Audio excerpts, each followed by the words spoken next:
Hello, my brothers and sisters. Welcome back to my channel. For those of you who do not know me, my name is Mike, and I'm simply here to do God's work as always. Thank you for returning back to my channel, those who actually do watch me. And today, we are going to talk about the flat or the round earth theory. Because, most of our ancestors talked about the earth being flat, and now all of a sudden in this day and age, the earth is just round. And people believe that it's round because they see CGI videos of it or they see paintings of it and they automatically think it's real. We have absolutely no proof that we've ever been to space. So we're going to watch a couple of videos on the flat earth just to see what you guys think. What do I think about the world? I think the world is flat because if the world wasn't flat, why do they try so hard to keep people away from the Arctic? The Arctic Treaty, 1959, they signed that contract. Why did all the nations do that? Oh, let's all sign a contract. The one thing we're going to agree on, let's all sign this contract to keep all humanity away from the Arctic Wall. Because if they go to the Arctic Wall, they're going to realize we lied to them. And if they find out that we lied to them, oh, our game's going to come crashing down and the world will turn on us. I wonder why that is. Well, I'm going to show you guys some videos here that I've saved on my phone and see what you guys think. Just give me 1 second. Let's find the first one here. So, look.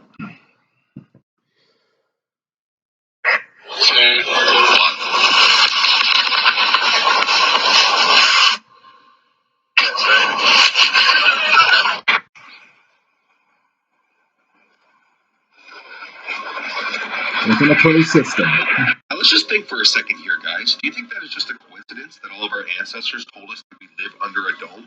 Do you think it's just a coincidence that the United Nations uses a flat Earth map as their logo? Do you understand that for a rainbow to form, it needs some sort of prism? Do you think it's a coincidence that a rainbow is arched on the ground and circular above? Think that it's just a coincidence that NASA in Hebrew means to deceive and they use the snake tongue in their logo? Is it also just a coincidence that the Bible mentions the firmament many times? And so does the Quran and pretty much all religious texts across this world. But the sun and the moon are the same size, the same distance away from the earth, just the way it looks.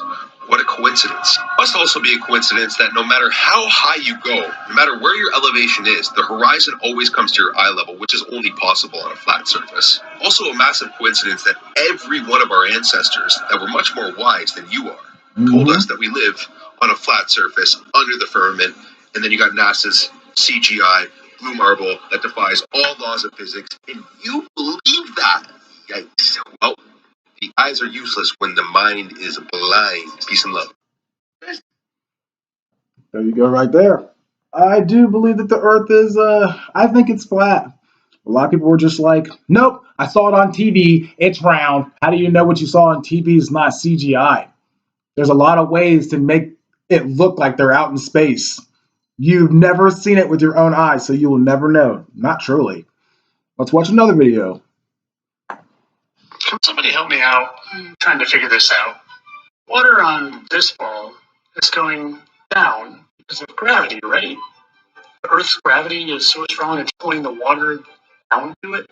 And the Earth's gravity is so strong that it holds the moon to it instead of the sun pulling the moon to it because it's bigger and has bigger density and mass, so it should go towards the sun. But the Earth is strong enough to hold on to it. So strong enough to hold trillions of gallons of water to it and to hold the moon to it, but not strong enough to hold smoke rings to it? What am I missing? Strong enough to hold a boat upside down, down under, yet not strong enough to hold a little hot air to the ground.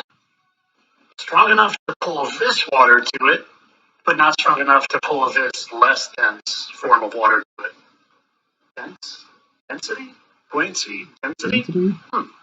Maybe density and buoyancy has something to do with why things rise and fall. I mean, if I'm in water and I'm sinking, but then I take a big breath and hold it, did I just defy gravity? Or did I make myself a little bit more buoyant because I added some more oxygen to my lungs? And maybe, just maybe, if something is more dense than its surrounding medium, aka a golf ball in air, it will drop. But if it's less dense than its surrounding medium, aka a ping pong ball filled with air and water, it will float. And I don't know, maybe electricity plays a role somehow, like how everything around us is electric. And maybe since we're electric beings and positively charged, and the Earth is negatively charged or neutrally charged, aka grounding, maybe that's why we stick to the ground, because we're positively charged and being attracted to the negatively charged Earth, not because it's so massive that its gravity is holding us to it, yet somehow allows a butterfly and smoke magically fly up into the air. Maybe, just maybe, that's why gravity is a theory, because you can't prove shit about it. Excuse my language. And of course, this is all for entertainment purposes. I know that these balloons and helium balloons and smoke just part of a special occasion that gravity doesn't pay attention to. Entertainment only. I mean, come on. Did you peep the hat, Ice Wall? It's because they had that treaty. What's the treaty for? And people will just be like, no, the Earth is round. How do you know the Earth is round? That means that Australia is sitting upside down and the boats are somehow floating upside down. That doesn't make any sense. They're like, well, the world's so big, it makes everything seem like it's flat. No, that doesn't make sense at all. Come on, man. Come on, use your brains, guys. It's so obvious that the world is flat and we're in a stationary position and the earth does not move. It's in the Bible as the earth is stationary, it does not move. In the heliocentric model of the cosmos, the moon revolves around the earth 13 times per year, traveling at 2,288 miles per hour, while the earth revolves around the sun once per year, traveling at 67,000 miles per hour. The following model and animation illustrate how this is supposed to occur. As you can see, since the moon is revolving around the earth, which itself is revolving around the sun, in order to maintain its regular orbit, the moon would have to be constantly and drastically changing its speed in ways completely unaccounted for by the model. In the outer part of its orbit, the moon would have to speed up 67,000 miles per hour in addition to its regular speed of 2,288 miles per hour just to keep up with the Earth. So the moon would then be traveling at 69,288 miles per hour when it reached the front of the Earth. At this point, since the moon is allegedly 240,000 miles away from the Earth would catch up in just 4 hours, so the moon must continue traveling 67,000 miles per hour along Earth's trajectory while simultaneously continuing its now perpendicular 2,288 mile per hour second trajectory.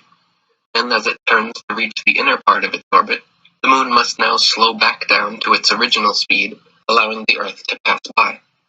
Lastly, as it passes behind the Earth, the moon must once again quickly accelerate back up to nearly 70,000 miles per hour before getting left in the dust.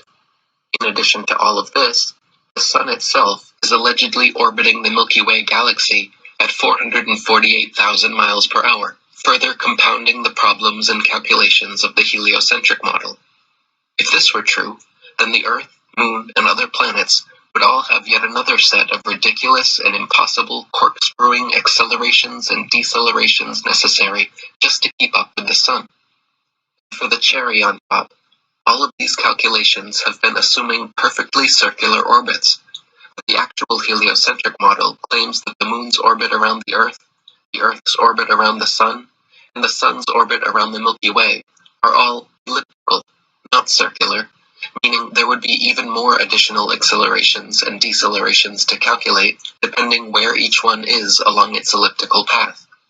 These constant and drastic accelerations and decelerations necessitated by the heliocentric model are rarely, if ever, mentioned by globe believers, because they have always been taught that the reason we do not feel or experience any of this supposed motion is because we always travel at a constant velocity.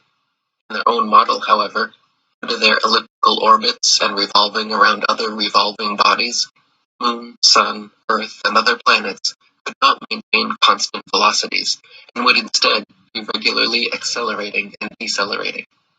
Yet, meanwhile, you can stack a house of cards, make a rock cairn, or play a game of Jenga, all without any of this motion, acceleration, and deceleration ever being felt or experienced. .